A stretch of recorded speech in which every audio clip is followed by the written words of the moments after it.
That's right. The World Show starts in 7 minutes with a special guest. Don't miss it. Be here. Come on now. You can do what you got to do in 7 minutes. Get back here.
Okay, the intro's over. Time to grab your drink and sit down. Come on, we're starting.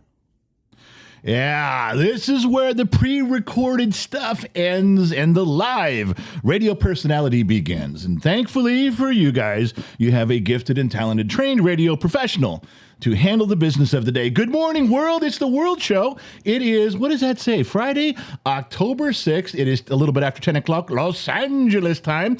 I'm not sure where you're watching from the world, but it's important that you're here. And now that you're here, if you're seeing this message right now live, you are special to all of us down here at the KGXT studios. So we are broadcasting 200 feet below occupied California. Those of you in the United States of America, you know exactly what I'm talking about. California is an occupied territory with the enemy in control of every situation, but we're working on it. We're thinking about things slowly. We're taking our time. We're pacing ourselves. We're going to take a little trip to Disneyland, over the Golden Gate Bridge, walk around Yosemite, come up with a plan. We'll figure it out as we go. All right. Let us please get the housekeeping out of the way.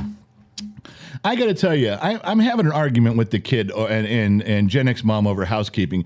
We're supposed to say Patreon. We're supposed to say podcast. We're supposed to say Discord. It's like by the time I'm done reading all the stupid shit I'm supposed to read, 15 or 20 minutes of the program has gone by.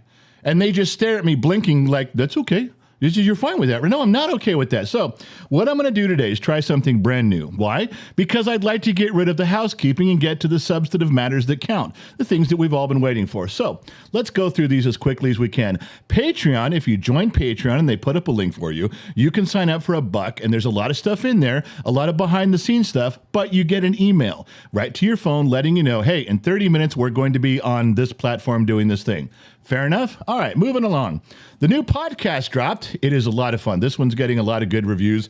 It is yards beyond what we've usually done. It's a lot of fun. This one lasted a little bit more than an hour, and my wife, as usual, kicks the shit out of me for the whole podcast. So you guys can get the links to that. You can see that it's up everywhere. It's on Facebook, and it's on Instagram. You just go look, go click, you'll find it's there. Moving right along. Movie night on Discord. Discord is chat rooms for old people. You guys remember chat rooms back in the day? This is what they are. You click and go in there, and there's one for politics, there's one for food, there's one for guns and ammo. And on Mondays, we watch a movie together, usually an 80s movie. This one was scary when I was growing up. For you too, probably. All right. Pigskin Pick'em is where you pick your teams. There's 60 people playing. Gen X Mom, as you can see, is number 7. She's trying to get to first place. The top 3 people get prizes. It's too late to join. Quit asking. You should have done that at the beginning. We advertised the hell out of that. But it's up there. It's running every week. We post the scores. Just if my wife beats you, if you're one of the people playing and my wife beats you, it's a sad day in your household. I want you to know that. All right. I'm not reading that. Okay, so I'm going to go back to me. All right, so the World Show, as you guys know, the premise of the World Show, we've had the last few weeks in the World Show, we've done a lot of United States stuff. Less world stuff, more United States stuff. Less you explaining to me, more me explaining to you. Why? Well, we've been doing some screwed up shit over here in the United States. We have absolutely had our head up our ass with some of the things that I guarantee the world is looking at us going, what are you doing? So, with that being said, I have spent an inordinate amount of time talking to you guys about the stuff going on here. I miss getting the message from you. Remember, we talked to the guy from the Philippines, and he was telling us what was going on in the South China Sea. Good information. We got Deepak over in Ireland. We got people all over Europe, South Africa. I miss that. I really miss the information you guys give me. I know you think that this show is all about the general comes on and he gives us good, solid information, some insight, looking out your front door, nuts and bolts commentary on what's going on. The general receives the information from you guys. I get so much stuff from you guys through emails and direct messages and telephone calls and comments during the show from around the world that I would never get from a news organization. You can't just follow the BBC and CNN around the planet and think, okay, I know everything. No, you don't. You haven't even come close yet. So what we did today was, from our lofty ivory towers and the opulent money that just flows out of this company, we have imported a guest. That's right. We drove a bus, the school bus. We drove a bus across the ocean all the way to Australia. We put in shackles and chains and kidnapped somebody, brought him back here, tied him to a chair, and said, answer the damn questions, which he was very reluctant to even be part of. until my wife made him a cup of coffee and he had a donut. Now he's all in. We're all in. So I would like to introduce today's special guest. Let me get to my pen and paper here. And there he is. Turn your mic on there. You say something, make sure you're talking there. Well, I can talk sometimes. There we go. Okay, so you guys know this person now as Loud One, Loud Trouble LLC, the sponsor of the podcast, for those of you that are podcast listeners. Everybody watching on Facebook, this is Ian Porteus. You see his name go down. That's his name. I'm not giving away some company secret. It's Porteus, if you're going to pronounce it as everyone else does. But if you pronounce it properly, you're the first person to have ever done that. Wait, did you just stop to correct me? To tell you that I did it right? That you were right, yes. Okay. Here, let me, as a trained broadcast professional, let me try to help you out with it. Don't interrupt the host when he's right. In fact, don't interrupt him when he's wrong either. In fact, you're not supposed to interrupt. I did say it right. If I'm the first person on the planet to say it right, then that's a plus. It is a plus. That's a good thing. I'm giving you a big tick. So we will call you Ian, and Ian is from Australia. Are you from Australia or Tasmania? No, I was actually born in Melbourne. So Tasmania is just a state. Yeah. It's the little island on the bottom. Where that little brown dirt devil guy came from the Tasmanian devil. Yeah, from the Bugs Bunny cartoon. Real animal. That's not a real animal. It is a real animal, but it doesn't spin around on its backside. No. But they will chew on you. Well, I want to tell you something. Before we begin, I don't want you to think that I'm completely ignorant to the ways of Australia. I am not, okay? I know quite a bit about Australia. I used to listen to Men at Work growing up, living in the land down under. I didn't bring any Vegemite for you. Business as usual album. So, there's some things that I know about Australia that I've picked things up. Also, I have watched Quigley Down Under 100 times. So I am well versed with even the outback, even the stranger parts of Australia. I'm well versed. There was a few things I picked up from Davy and Goliath when I was a kid, little claymation thing. They talked about kookaburra. I think, was that a Canberra? Kookaburra. Kookaburra is like your national bird. See, I am steeped in the traditions of the land down under. The national bird is actually the emu. The emu, that ostrich-looking thing? Emu. Emu. It's spelled E-M-U. Yes. Emu. Emu. Okay, well, let me. In American speak, that's emu. Well, it's not my fault that you guys can't speak freaking English. Well, no, I got yelled at for that, by the way. I said, we're over here speaking English. Everybody in England, in London, yelled at me and goes, "You are not speaking English. You're speaking American." Exactly. I was like, okay, calm your tits, man. Relax. I got yelled at for that. I'll get you educated. All right. How did you guys get the thing down under? Is it just because on the map you're down under? Is it that simple? We perfect things that are down under. Oh, you got to stop with that nonsense. Okay, look, if this is going to be the one-up show, we're going to win because I'm going to end up just going, we got the NFL, so we're better. If you want to one-up us, we're going to go down that road. Take the pads off and let's play like men. No, we're not playing rugby. You're not going to get the shit kicked out of us. So listen, one of the exciting things about having you on here is that you do have an outsider's perspective of the country.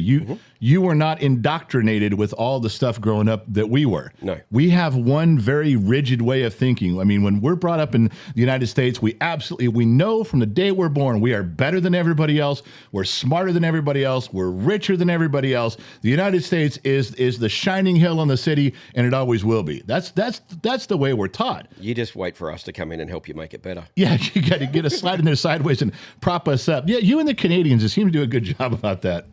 So let me ask you something.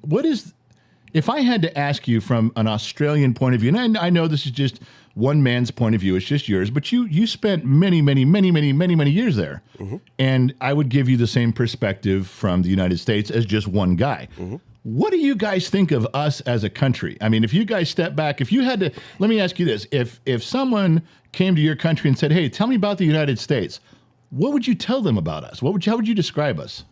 Very one-track minded. So the easiest way that I can think to explain it is actually with political views is probably the perfect example. Okay. Most people tend to stay in their wheelhouse. So if they're a Democrat, they're straight down that line. They don't want to look outside that box. Right. If they're a Republican, they're down that side. There is no middle ground. And in Australia, we're raised to think for ourselves and see from both sides what is benefit for us. We don't vote for a party. We vote for what's in our best interests. And when they go in and they don't do that, well, then we work towards getting them thrown out. The last probably 10 years, That's not the case. So you guys look at us like we're single-minded two parties fighting or Pretty arguing much. Pretty all much. the time. What was your guys as a country? And I know this is just your opinion, but what did you guys think when Donald Trump won the election in 2016? I was over here. Okay, well then, what was that perception for that? Was that like that's a clown, or is that really something that can make a difference? Well, from my perspective, I actually saw it as a good thing because he is a businessman. Mm-hmm. Yes, he's been broke. You know, like any successful businessman has been broke at some point. Yeah. The fact that he was trying to implement everything into the country as a business, I think was an amazing thing. I think they should have taken his Twitter account away from him. But yeah, that's it. That's the thing, is that he wouldn't shut up. That's one. I'll tell you, nobody could get that man to shut up. Every time he was walking from the White House to the helicopter Marine One, if there was a reporter 200 yards away, he would take a left turn and he would walk. I mean, he just wouldn't shut up. Well, Same with Twitter, is what I'm agreeing with you on that. But there was another side to that too, is that at least with him being on Twitter, you got exactly what he had to say, yeah. not an interpretation filtered. from the media. Yeah. So in a lot of ways, it was a double-edged sword because, you know, he did what was needed, the same as in Australia needed to be done as well. That was the big controversy in the United States was he seems to be got great ideas and great policies, but you can't make him shut the fuck up. Well, after he lost, if you guys remember, and I pointed this out at the time on a lot of shows, he got quiet.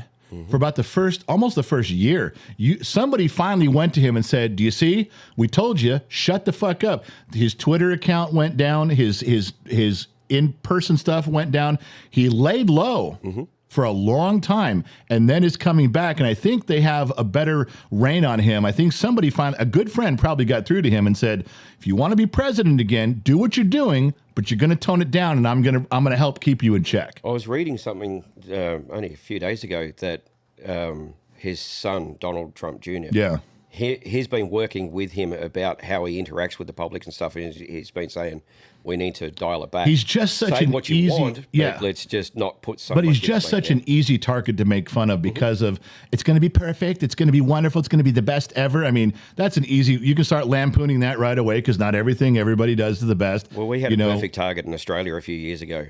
His name was John Howard. He was the Prime Minister for like 12 years. Same kind of guy.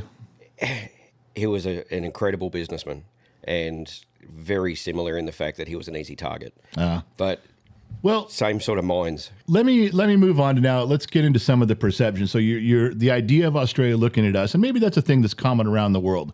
Maybe everybody views us in a similar fashion. I'm literally asking, what does everybody view? If you had to describe us, if you were in Tokyo or if you were in Germany, how would you guys describe us? You know, Ian's right here, so we get the Australian perspective right away.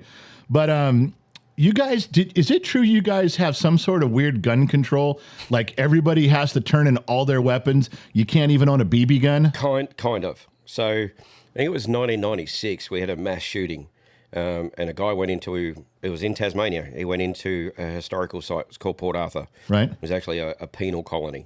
So it was one of the very first prisons. Right. So Tasmania was an island prison for the island prison. And that got turned into a tourist destination. So I think it was 96. And this guy went down and he was out of his mind. I think he shot dead 34 people. Jesus. He walked into a cafe that was probably 3 times the size of this and shot like 18 people dead inside the cafe. Right. Walked out to his car, grabbed more guns, and like just annihilated everyone. All right. So after that went down, everyone was like, well, we need gun control. Well, stupidly enough, everyone went, yes, okay, here's our guns. That's how we do stuff too. Every time there's a tragedy, that's when they start. Right now, is anyone parading in the streets and chanting about gun control? Right now, are there protests? Are there riots about gun control? No. Now, are guns not a problem today? You said they were a problem yesterday. You were chanting yesterday. You're going to be chanting when there's another emergency. But right now, nothing. Nobody's saying anything. As soon as there's a tragedy, just like what you described, then people will start having to demand legislation. Well, so they did do the gun buyback, but they made it mandatory. It wasn't a choice. So you had to sell your guns back to the government? Pretty much give them back. Wow. Like you could have had $1,000 gun. You got $100 for it. Like my grandfather had, he had M1 carbines. How can that be? What if you have a collector's item that's worth $10,000, something really rare? That's where part of the law was a little bit different. So we're not allowed to have guns for self-protection at all. Like someone comes through that door in Australia and you shoot them, you're going to jail. Because you had a gun that you weren't supposed to have. They can come in with a gun and shoot you. They're just going to get charged with murder. It's that old rule. You put up a stop sign, and there's a path to go around the side of the stop sign. The people that are going to follow the law are going to stop at the stop sign. The ones All that right. won't will go so around here's it. the question. Did it work? No, people still get shot. How do you stop people from getting guns? Well, you're only stopping the good. That's our argument here in the United States. You're only stopping good people from having guns. The bad guys are still going to get the guns. Exactly. They're and predominantly most of the people that would have them on a permanent basis aren't really going in and playing with the general public. Yeah. If you're putting yourself into that position, then that's your doing. But having lived here, I have a concealed carry license. I carry firearms with me. Right. With what I do, it's probably not a bad option. Well, we got all of our staff does too at Gen X Talks. Pretty much all those guys do. Yep. Not that anybody's trying to kill me, but every time we do a public event, they always make sure that they're standing. Well, having so many family members in the military, I was always raised you're better off to have it and not need it, right? Than need it, not have it. Well, but they took that right away from us. They're trying to do that here. It's just the Second Amendment is a very sticky thing because of the way it's written. You just can't trample on it the way the Democrats would like to here. It may have wound back like gun violence as such, but it didn't stop it. But what it did was increased violence with other weapons. Well, that's an argument that people that's an argument people bring up on talk shows all the time. Is they say we have the 119 deaths per month in the country with guns, and would you get rid of? Yes, we get rid of the guns. Look at 119. Oh my God, how do we tolerate it? Gun control, gun control, gun control. Then the person doing the interview says, just so you know, there's 500 deaths due to a knife every month. Yep. Should we ban knives? Well, did you know? No. So the numbers don't matter. The numbers by themselves is they use that to champion their cause until you realize their numbers aren't so good. Yep. Then they just, you know what I'm saying. Guns go bang and it's scary and it's a whole, they lose footing on that argument if you're just going to go by deaths. If you're really trying to prevent deaths, then take away the knives. Just confiscate all knives because there's way more people. Take away anything that can create it's ridiculous. Yeah, and then in our country, you talk about being divided, and they see right down party lines quite often. But in our country, one thing about guns is they sit there and say, well, no guns in schools, no guns in schools, no guns in schools, until a mass shooter comes on a school, and every secretary in that building calls the cops and goes, bring a gun.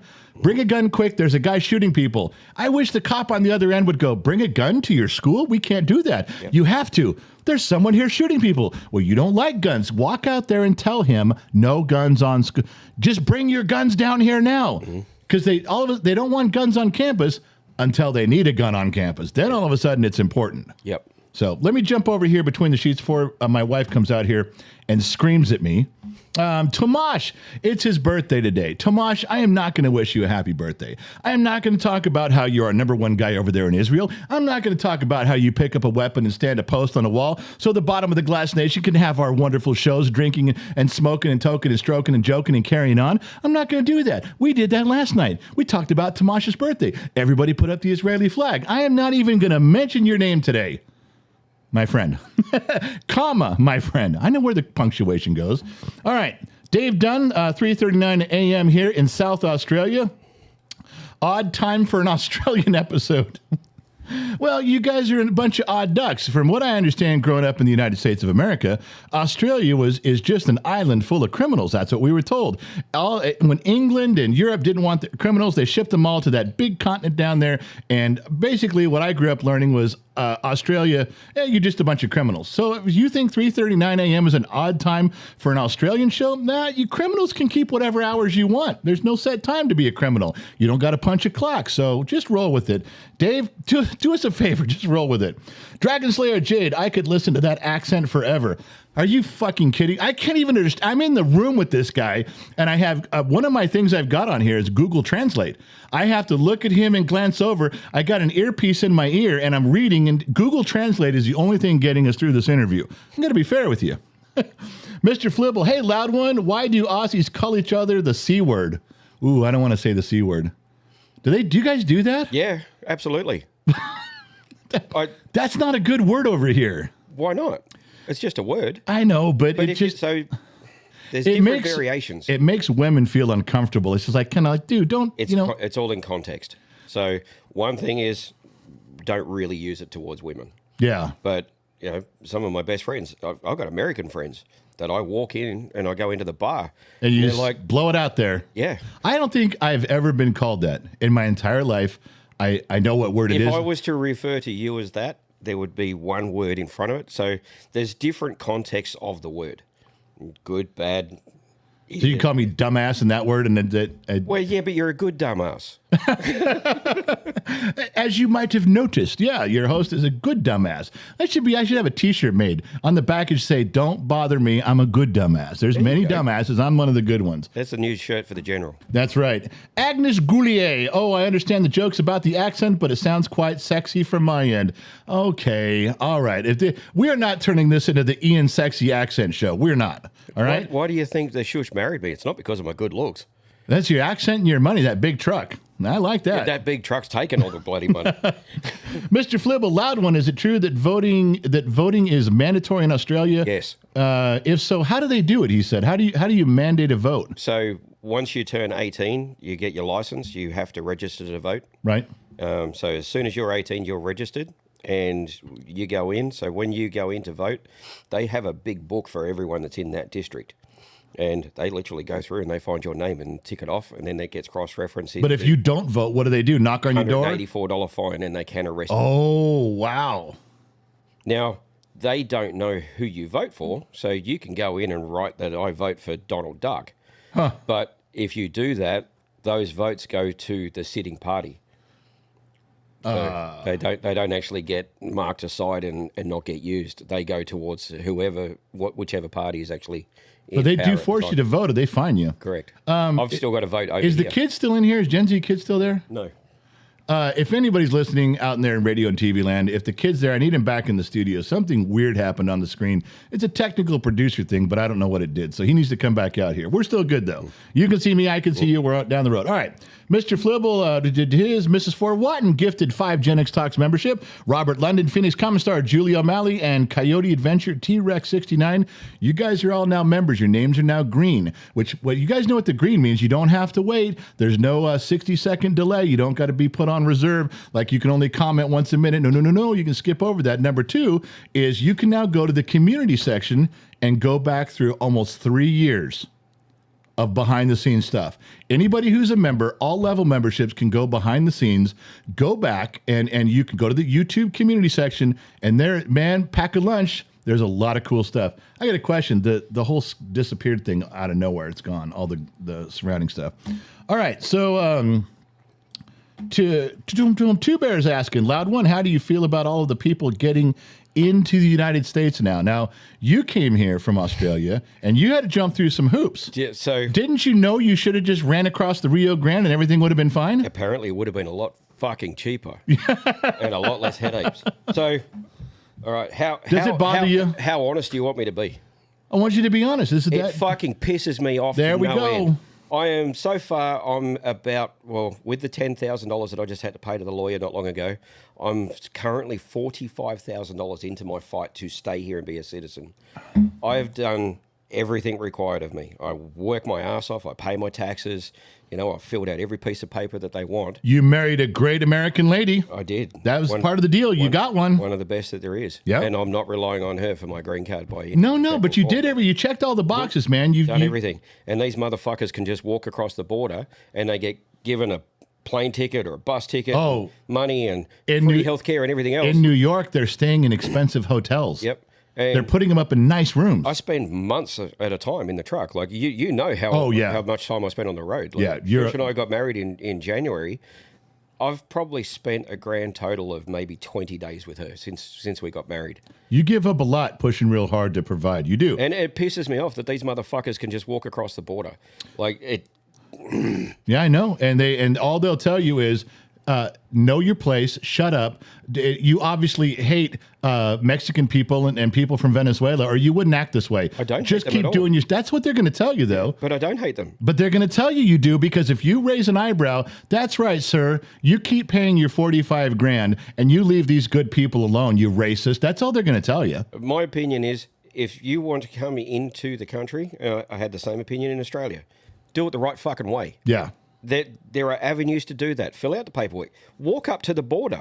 Say, hey, I need help. I can't go home because of whatever reason. Okay, so fill this paperwork out. Go and do that. Here's your authority. Go and find a job. The whole point, and see, when you talk about talking down party lines, the Republicans have been saying the same message for years. You can come into the country. There's a port of entry. We set up places to bring you in. And they repeatedly will not do it. No. So my only question is why? Well, why do you want to come in not through why would you not want to go through a point of entry? What are you hiding? What are you sneaking? What are you doing? What is keeping you from doing that? So I want to build the wall, and I'll even tell you what. Let's put in more ports of entry. I'll ship more of it down there, and I'll do it for free. Yeah, that's what I'd grab a shovel and start putting in a fence right now. Yeah, I've driven trucks with multiple trailers, line them up, and I'll take line them up and drag them down there. So here's the other part of that. Where they're crossing, like in Eagle Pass, Texas, is one of the big spots. Why don't we put 40 miles of fence in each direction and put a big port of entry right there? That's where you guys like crossing. We'll tell you what, we'll accommodate you. We're going to build a gigantic port of entry right there, and because this is where you guys like crossing, so you must be familiar with it. And I guarantee all of a sudden that would not be the popular place to cross anymore. Why not just do what they did on the southern border in Mexico? What's that? Build a really big fucking fence with armed guards on either side of it. Yeah. You go near it, you get shot. We talked about that. Go over there, go through that gate there. We had to pull that episode because I talked about if they had walls and machine guns and shooting people. I said pretty soon they'd figure out, don't go there.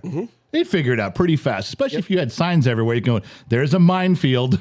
Don't walk through it. It's like going into North Korea from South Korea. Yeah, or even around Gitmo or Guantanamo Bay has a minefield around it for a reason.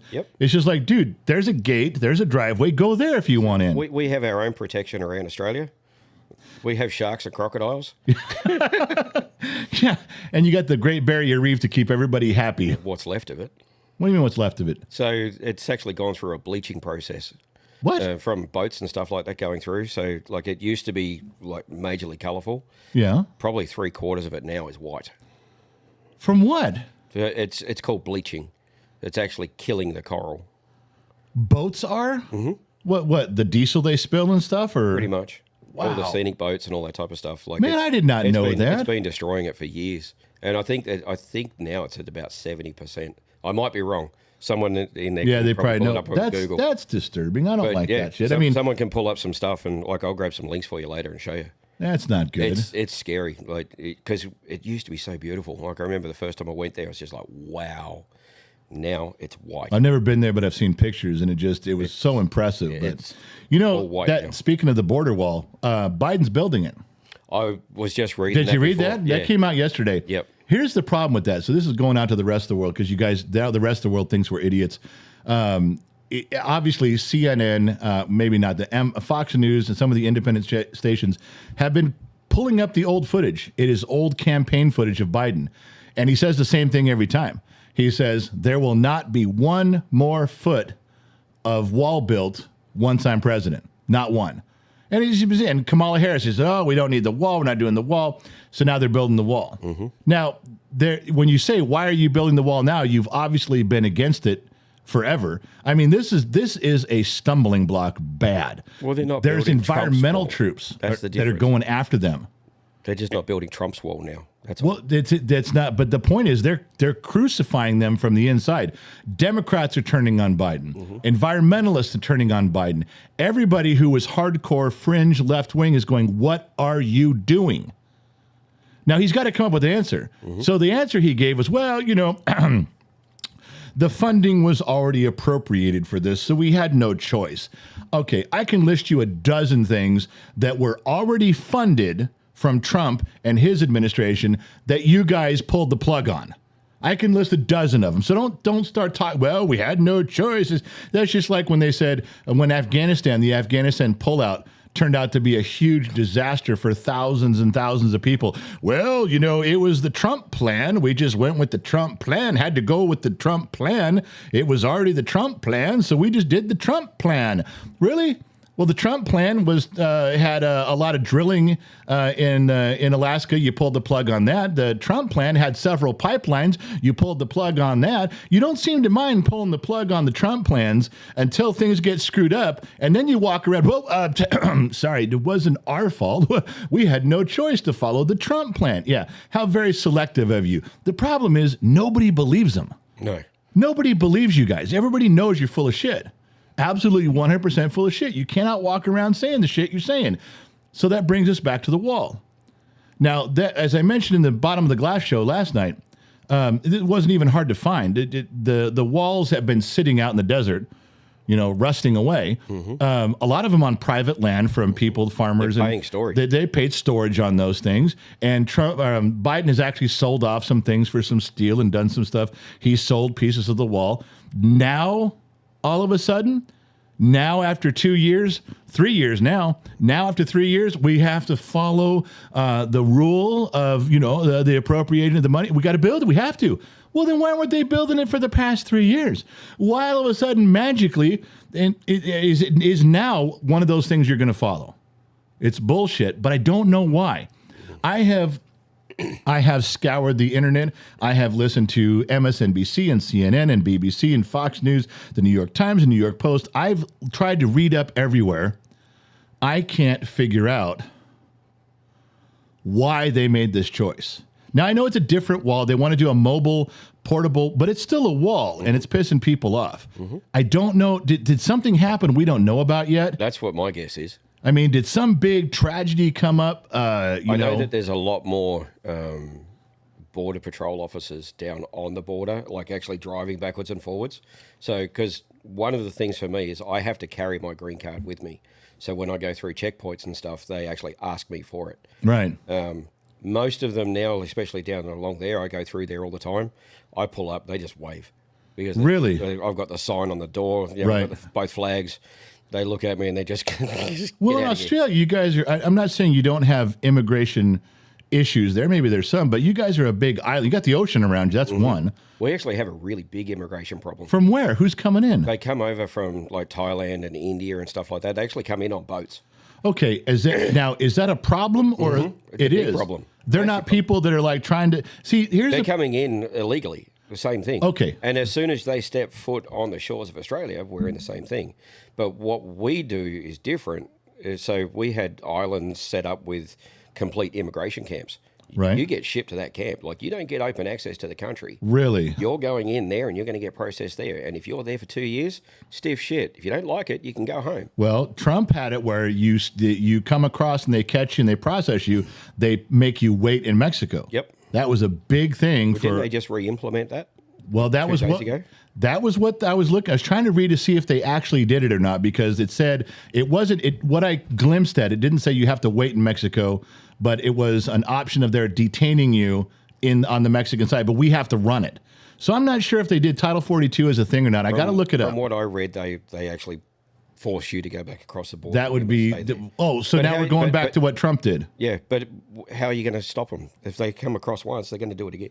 Oh yeah, they catch people. They're catching people and they're looking at them going, "Wait, we've caught you 11 times in the last 2 years coming across the border." Yeah, you're right. That doesn't stop them. The wall needs to be there. What is the point? Even if now if Biden has agreed now, if that's true, because I didn't catch up on that yet, but if that's true, that Biden says yes, go back across. We're holding you in Mexico. Why not have a wall? Because wouldn't that be easier to let Biden's people do their job? If Biden's saying yes, they came across, gathered them up, and put them back over there, fine. We're going to build a wall to help you, sir. We're going to build a wall that makes your job of doing that very thing easier. Wouldn't that make sense? It would make a lot more sense. PayPal, $5, Joseph Liliberte. Something to fire up the general. Fire up the general all sides. Not sure what that means. And why does it say Australia? Why? What does it say? What does Australia? Why mean? I don't even know. I don't know why. Why not? Oh, here we go. Okay, there's more up there. All it said was Australia. Why? Okay, Joseph Lilliberty, member for 5 months. 355,000 people die in the U.S. due to obesity-related issues. Watch out for those assault forks. Yeah, those fast food bombers is what they are. They're just, I'm going to die. Someone better go after McDonald's and get them out of here. That's a terrible thing. I didn't eat a fork to eat my McDonald's this morning. Oh, my God. Shush chimed in. What does my lovely wife Your wife said, love you, loud one. Thank you for being the best man I have ever known. I tell you, we just, we're going so good, and then the show gets sappy. What are you going to do? You're the one that married us. Yeah, I know I married you, but I didn't think it was going to follow me home, Ian. Come on.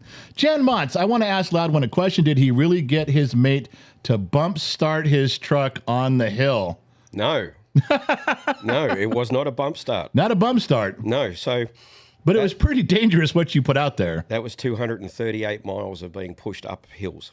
238 miles of being pushed up a hill. So the truck, as people know, like I was getting coolant into the fuel system. Yeah. And with that, we were making way less power. Like my truck makes 550 horsepower. I couldn't pull a hill. I was down to like 20 miles an hour and losing speed. And we were on the way to the show. We had to get there. There was no not getting there. Right. And my buddy jumps on the radio, and like I'm seeing his lights come closer and closer to the back of the trailer. And I jump on the radio, and I'm like, are you about to do what I think you're going to do? Because you could just idle is about all you could do. You had power steering, and you had lights. On the flat, I was fine. But that was it. Yeah. So on the flat, I'm pulling along okay. As soon as I got an incline, I had no power. Nothing. But you could still idle. Your engine was still running. Engine was running. You still had power steering. Yeah, still had power steering. Okay. So he offset to the side of my truck just so he could see off to the side, and he didn't have the edge of a trailer because he's in a cab over. So he's literally like 8 inches from the back of my trailer. Yeah, his face was right up against and he was in a cab over. Yep. So he came up behind me, and I'm seeing the lights come up, and I'm like, you're about to do what I think you're going to do? And he said, you just steer. Wow. I'll push you up the hill. And how far was it? All up, we was 238 miles. 238 miles. Roughly 238 miles. We started just outside of Breezewood. Okay, so just to skip over the part on how fucked up that was, how wrong that was, how dangerous and illegal that was. Let's get past all that. It's only illegal until they catch you. That's right. No, it's only illegal if they catch you. But you guys probably hadn't rehearsed that. That is just two guys with a lot of experience between the two getting of us, it done. Between the two of us, we've got just under 11 million miles. Wow. So Kerry's been driving now for 43 years, and I'm not far under 30. You couldn't have been doing that without a lot of experience. Jan, I hope that answers your question. Tim Mitchell, hey, Loud One, how do you feel about the voice movement in Australia? I don't even know what that is. The voice the movement? Voice, it's big word voice. Oh, the voice TV show? I don't watch it. Okay. Top Notch Rule, did Loud One still say he has a vote in Australia? Yes. And why? Because it's mandatory. Even though I'm not in the country, I'm still an Australian. Do you have dual citizenship? Is that what you're working on? That's what I'm working on. Okay. But even if I've got dual citizenship, I still have to vote in Australia. All right. Top Notch Rule, we said Loud One is in Australia. What happens if you're out of the country, they want to know, and there's a vote? For Australia? Yeah. I have to do a mail-in vote. You mail in. My vote goes in. I have to have it in 6 weeks before the voting process goes in, and it's actually counted before that. All right. Now, I didn't want to bring up Crocodile Dundee because, I all know that it's a staple. You have to watch it growing up in America. It gives us all that we need to know about Australia. We learn about the outback. We learn about wrestling crocodiles. We learn about how to speak. We learn what a walkabout is. We learned all that kind of cool stuff from Paul Hogan. But Noel wants you to say, "G'day, mate." G'day, mate. How you doing? That just sounds just like it, doesn't it? That just sounds just like it. You could have closed it. That could have been any Australian anywhere in the world. Matthew Cole, what is wrong with his rig and how's it going? All right, I tell Matthew, but don't don't go into it. Don't make it 30 minutes because I know you can go to. You're very mechanical. You could tell me the torque specs on the head gasket. Just, I can actually. But Matthew wants to 455 foot-pounds. Okay, see, God damn it, Ian! Just tell him what's going on with your truck. Why are you on the side of the road? Basically, it started with coolant in the fuel system, and going through the whole process, what that was going to cost. We're just doing a whole in-frame. We're rebuilding the engine. Pretty much the short version. All right, Matthew. Hope that satisfies you. All right, so I think we got all the sheets cut up. So let's go back to the topic in hand. Tell me if you had to pick two things. If you were in Australia and you said, okay, I'm in Australia, I'm going to go to America, I'm going to live in the United States. Give me two reasons why. Why would you want to leave Australia to come here? Get two good things about the United States of America from an Australian perspective. From an Australian businessman's perspective, all right, numbers. Just the numbers. I did exactly what I do now in Australia. I make more money here just because of the amount of people with less trucks. So that's the first one is financial. You got a better opportunity. And the other one is the more freedoms. More freedoms. Yep. All right. And the people here, for the most part, are willing to fight for those freedoms.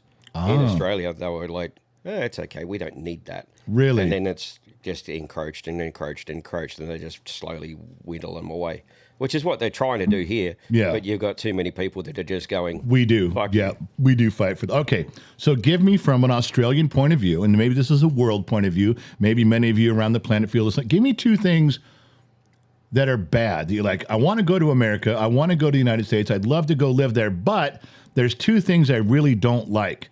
And you obviously came anyway. Divided politics. Really? It fucking drives me insane.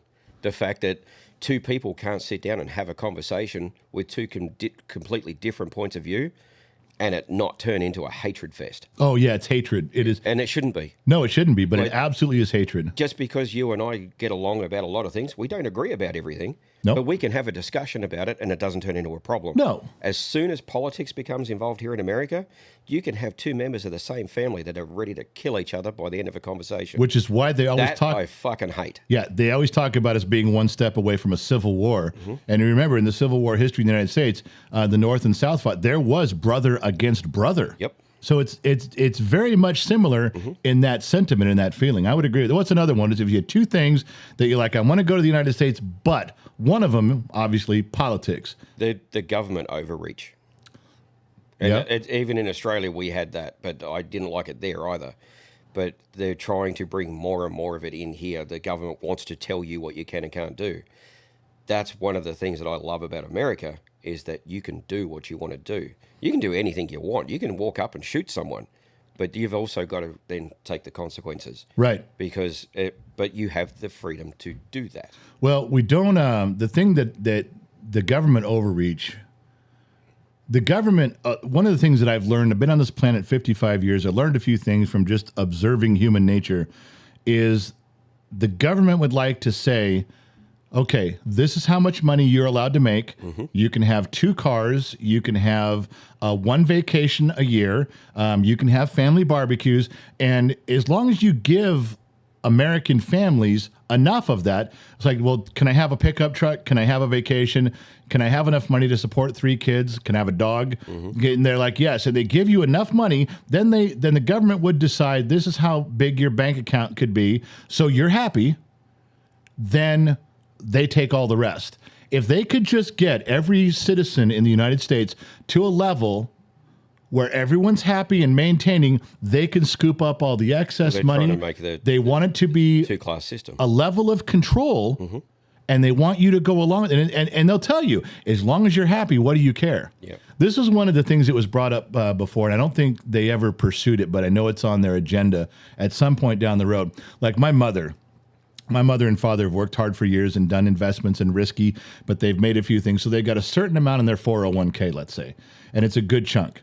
And every month they get a statement. Here's what's in our 401k. Here's what's there. And there's a number at the bottom of that page that tells you how much money you have. The government would like to start giving you that same statement, but when you read the statement all the way through, same as every month, but the bottom line, the total is in green. Why? They want the money. Now listen, follow me on this. This is where they would like to go with this, and it has to do with digital currency too. The money that my parents have invested in their 401k is just a number on a piece of paper. They can't physically drive down the street, open up a vault, and count their money. It's just a number on the bottom of a page. So the government says, why can't we take your money and do something good for old people, for children, for disabled? Are you against old people and disabled people? Why can't your money's still there? If you really need it, we can put it back in there. We're the United States government. But they would, if they could do that to everybody, if they could actually take everyone's money and just print on the bottom of the page in green your total saying, we have it. If you really need it, we can give it back to you, because they're going to do the same thing banks do. They're going to count that not everybody's going to want their money back at the same time, but now they have hundreds of trillions of dollars to go do what they want with. So wasn't that what the Social Security system was actually set up for? That is empty? Well, yeah, Social Security, it's it's not your retirement from it's not really government. a Ponzi scheme, but it's a pyramid. Yeah, but didn't they spend everything that was in there? Oh yeah, they've already done that. Yeah, they've it was boy, don't get me started on Social Security and how they balanced that budget and they took the general fund and put it into Social Security and then used it all. But for a while, it looked like Social Security was rich because they just fucking jived the numbers. But I don't want to get into that. But the idea, the whole point of it is that why they want to physically take your money and go do some good with it. And then if you need it back, of course, they can put it back, because not everybody's going to want their money back at once, and they'll always have enough. They can always make your ink at the bottom of your page black again. It doesn't always have to be green. They want to steal the money, go do what they want with it. So that's government overreach. That's a thing that people would say. And you know what's funny is I've talked to people. My parents are boomers. They're baby boomers. I've talked to other baby boomers about this. You know what half of them say? Half of them are like, yeah, that sounds good to me. I don't care. Take it. Just if I need it, make sure it's there. They're good. That'd They're be good. fine if it was there. Well, name me one government system that's worked. It doesn't. Give me one time the government has said, let us take control of this and it's going to work out okay. Show me where it has. It doesn't. One system. Just you give me one program the government's running. The VA? So there was a guy in Australia, just had a mental blank, but he owned the 9 News network, and he was in front of the government and they were talking to him about taxes and how he was minimising his taxes and everything else. Right. And he said any smart businessman that doesn't minimise his taxes is only donating money to the government that doesn't know how to spend it wisely. Right. So why would we do that? I agree. Governments are useless. They are absolutely useless. I got into an argument once, this is 15 years ago. I had to sit down with the state of California about sales tax, and it wasn't a large amount. It was like $2,300 or something. But I was fighting with them over, and I actually went to a meeting to sit down with them at a government building in a government office with a government lady, and she looked at me and she goes, "Why won't you pay that $2,300? I want good roads. I want good roads in California. And I want that you just don't want good roads." And I stood up and I said, "I've seen how you spend the money. If you could tell me my $2,300 is going to go fix the potholes on the road right in front of this office building, I'll grab a shovel and I'll write a check right now." One thing that really sucks in this country is the roads everywhere. They are fucking terrible. They didn't used to be. When I grew up, even in the road construction and road repair has always been a thing in the United States. But growing up in Los Angeles in the 70s and 80s, at some point they got their shit together because the roads were great, in my opinion, where I was. There are some good roads, but for the large majority, us as truck drivers, we have to pay what's called a 2290 tax. It's a highway use tax. And that is supposedly meant to get divided up. So it's $550 a year for every truck on the road. But the good news is you've never hit a pothole since then. Have you? Not one. No, I'm probably about 40 million. But we also pay an IFTA tax. So we pay a fuel tax as well. Speaking of which, what is the actual? Now I'm automotive, but I'm not heavy and diesel. I know that California passed laws with the CARB emissions, and it sent truckers out of California. Did they tighten the regulations on the emissions on big rigs like yours so much so? What do they expect? How do they expect people to move freight? So the law now for California is any truck that is pre-2015 Yeah. and doesn't have a clean idle on it is not allowed in California anymore. You're kidding me. It doesn't matter what sort of diesel vehicle it is. It What doesn't if matter you if it's couldn't a truck, afford to an do that? RV. What if you couldn't afford to upgrade? Bad luck. So I see them every day. There are still trucks running around that are billowing out black smoke, but it's illegal. And it's not a matter of if you get caught, it's when. Well, don't they stop you at weigh stations? Don't they automatically catch you at a weigh station? So they're actually putting in sniffers. So Really? when you come in through on I-20, I think it is, they've actually got a sniffer set up in a few of the different lanes. You go underneath and it reads the NOx emissions and it says, oh, no, you're not within this parameter. And they don't even pull you over. You get a letter in the mail. Here's your $10,000 fine, and the EPA will be coming to see you. That is incredibly stupid. That's why for so long, like I pretty much just cut off California. I didn't come over. Ah, damn it. Is it feasible price-wise, just yes or no? Is it feasible price-wise in the United States or especially in California just to rent a rig and pull the trailers? Is that economically feasible? That's how I'm in here right now. But that's not your preference. No. It costs me more money. Like it costs me $500. Basically, it costs me about $500 every 2 days for just for the truck. I've still got to pay maintenance on that truck. You know I've got what? to pay for the fuel. I've got to pay for the insurances and everything. I'm going to let you in on a secret that you may not know from California. Maybe you could have assumed it. Maybe everyone out there in the world could just assume this as so. Maybe you would nod your head, oh, we knew that. Well, maybe you didn't really know it, but you probably figured it out. But I want to express something to you. Now, I can't speak for the whole nation, but I will speak for California. Why do they tax? Why do they regulate? Why is it so extreme? It's simple. They overtax, they overregulate because and Gavin Newsom will be the first one to look in the camera and tell you it doesn't matter. California is a beautiful, beautiful state. There's a lot of industry. There's a lot of money here. You're not going anywhere. You'll complain about the regulation. You'll complain about the tax. But if you don't want to do it, someone else will. Someone else will do it. And he tells people, don't worry, pass the legislation. They'll stick around. Oh, they'll scream and yell, but they're not going anywhere. They want to live in California. It's the weather. It's the coastline. It's beautiful here. They can overregulate and overtax. They know. They'll say it out loud. They're not going anywhere. They're not leaving. There'll be some people that stick around and figure out a way to make it work. And guess what? If we raise taxes and we raise fees, they're just going to pass it along to the consumer. Sorry, but the people that are living here are going to pay $17 for a gallon of milk someday, $42 for a carton of eggs someday. So what? They'll find a way to do it because they want to stay here. So overtax, overregulate, they're going to want to stay. Now, I'm not sure if that's a thought process for the whole country.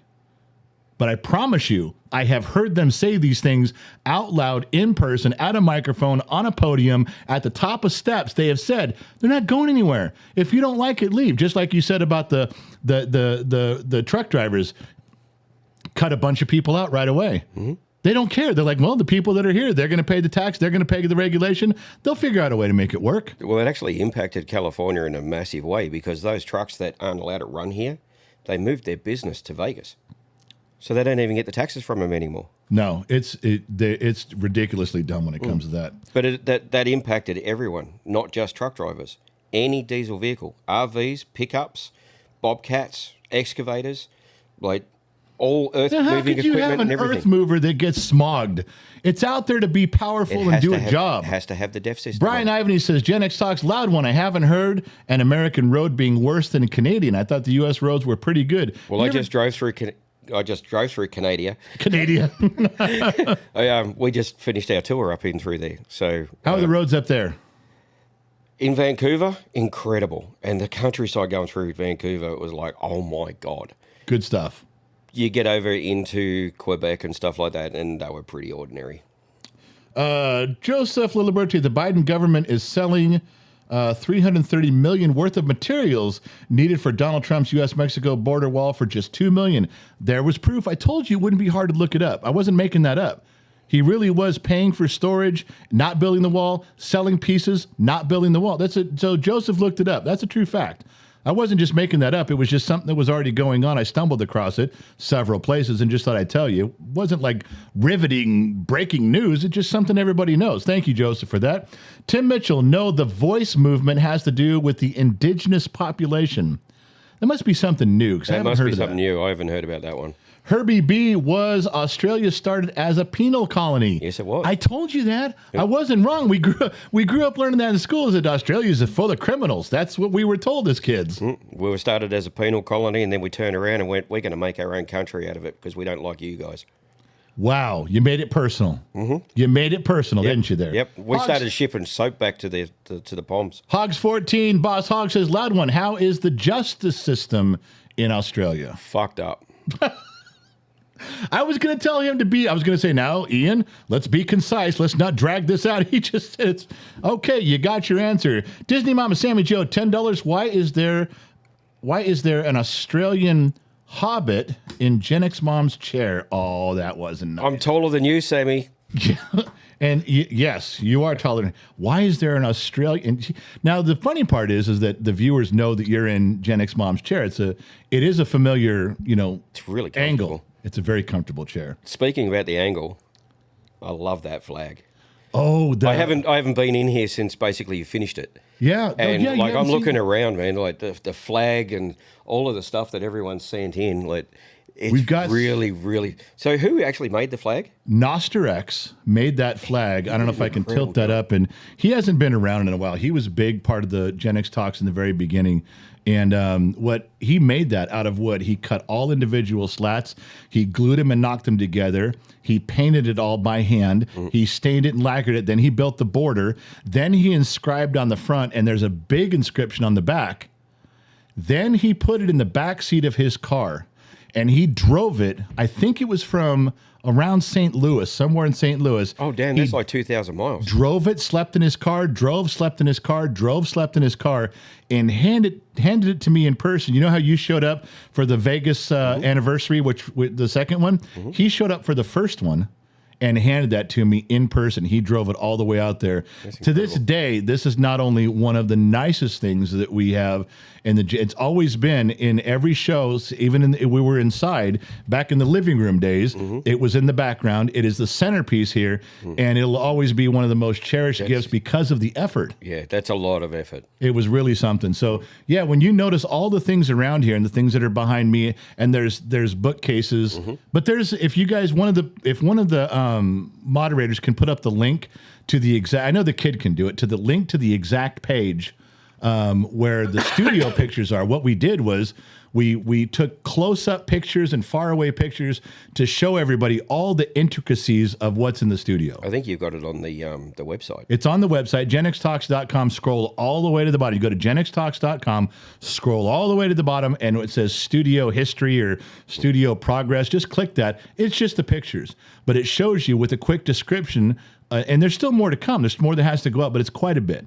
But you're right. You haven't been here since... I haven't seen that picture before. Either. That was hand-drawn from Scott Royston. And you know what picture that is? That's the one picture we used to pass out as those postcards. Yep. And he took that picture and sketched that himself. Scott Royston's a very talented artist. He is. I've been trying to get hold of him. I actually want him to... Well, your wife got to meet him at the barbecue. He showed up with that. Yep. And presented it to us there. That was a great gift. Yeah. So. And then you've got the Harry and the Henderson. It is not Harry. I'm not. There is. If you guys look, there's a blue, white, and yellow painting that Ron Knight did for us, and it's of my wife and I. It's a portrait. It's a very cleverly done picture. Every single person said the same thing as you. So there's your wife with the Bigfoot from Harry and the Hendersons. Everybody has said that. Dude, I've seen you standing up. You're not much shorter than Harry. What else we got in here? Happy Polly says, loud one, do officers and judges have qualified immunity in Australia? No. Wow, that's a direct question. No, they do not. What's another one in here? Papa Smurf? Ron Papa Smurf says, look how much money is made off the emissions testing. Yeah, easy money. Keep the show going until 5 p.m. There's I've got to leave before 5 so I can get back. Yeah, you got to get back on the road. Being in the automotive industry, I was very familiar with smogging cars. I was, in the smog process used to be in California, very long and drawn out. You drive your car up. We have to put the tailpipe, put the sniffer in the pipe, and you got to run the car at 1,500 RPM. Then you got to run at 2,500 RPM for 30 seconds. You got to do all these emissions. I went to about 8 years ago, in the middle of California, running cars on dynamometers with the tires spinning and under a load and doing all these things. I went to Vegas one time. I was at a gas station, and there was a little kiosk made out of brick in the side of the parking lot. It looked like where you would fill up water and air. And it had a little computer screen. And I was filling up gas in my truck, and I looked over, and this lady walks up, and she puts in her driver's license into a card reader. She puts in her debit card or credit card into the card reader.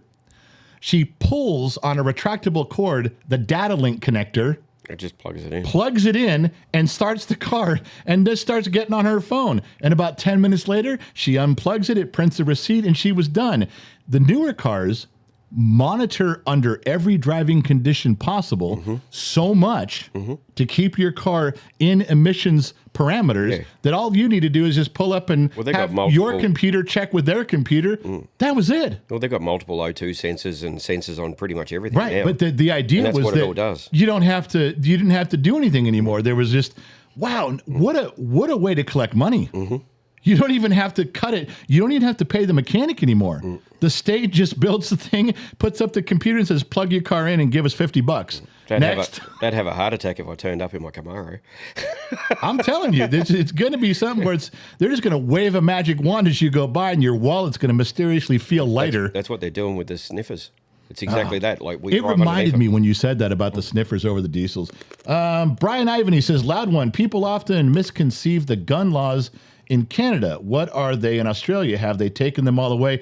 Brian, we kind of touched on that earlier at the beginning of the program. You can flip, rewind, and go back. He covered it pretty well on how that all works. Alan, judges are called magistrates. Is that correct in Australia? Correct. The judges are actually in the Supreme Court. Ah, all right. Hogs 14, loud one has to visit more often. Learned a lot about Australia. Great show. Thank you. It is a trend that we're moving towards. When I tell you that loud one, when Ian is in here and he's a guest in Australia, it isn't an accident that it isn't an accident that he's here.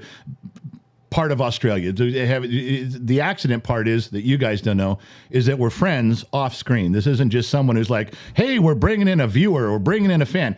Ian and I are friends. We're really good friends. And Ian is integral and part of, we've been talking for, God, the better part of a year now about the radio station. Oh, yeah. Trying to figure out how we're going to do it. Ever since you brought it up, like you mentioned it in the middle of a show, and I think as soon as the show finished, I called you and I'm like, what are we doing? I know. Yeah, you did. And it wasn't a matter of, no, how can I help? What are we doing? And you and my wife were the same way. She got that plaque up there for KGXT Radio where we own the KGXT Radio name. She did that about the same as you were phone calling. She was like, I need to get on this. So everyone, so just so you know, the idea, where I was going with this, let me bring it around full circle. I don't want to chop up my own show. We want to have more guests in studio. We want to have more guests through Zoom call if they're far away.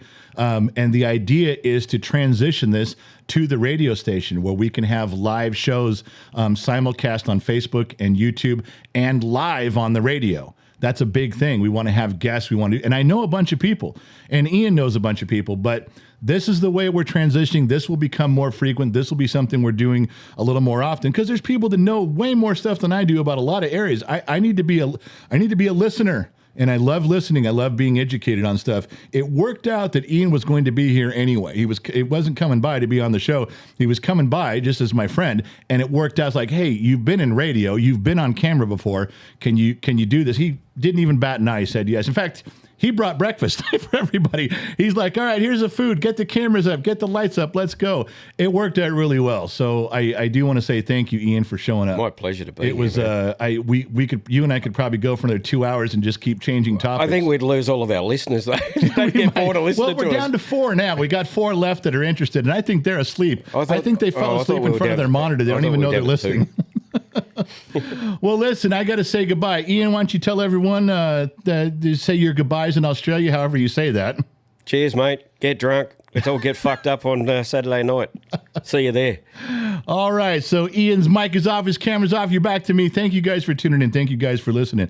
Appreciate you guys a ton. This is a very different show, but this type of format is what we intend to show you more of over the next 6 or 8 months. We're gonna do a lot of this. If you want to see Ian, you want to see myself and staff, we're doing a big shindig in Vegas coming up in January. It's the 3rd anniversary of Gen X Talks, and we're gonna kick it off there with a bunch of fun stuff. It'll be on the website, but email genxmom@genxtalks.com if you want to get your ticket, you want to get your hotel reservation, you want to get there ahead of schedule. That's what you need to do. Talk to her. Anyway, thank you for tuning in. I'm not sure where you're listening from, AM, FM, Sirius XM, or perhaps on the Armed Service Radio Network. Remember, wherever you go, there you are. I'll catch you guys on the flip side.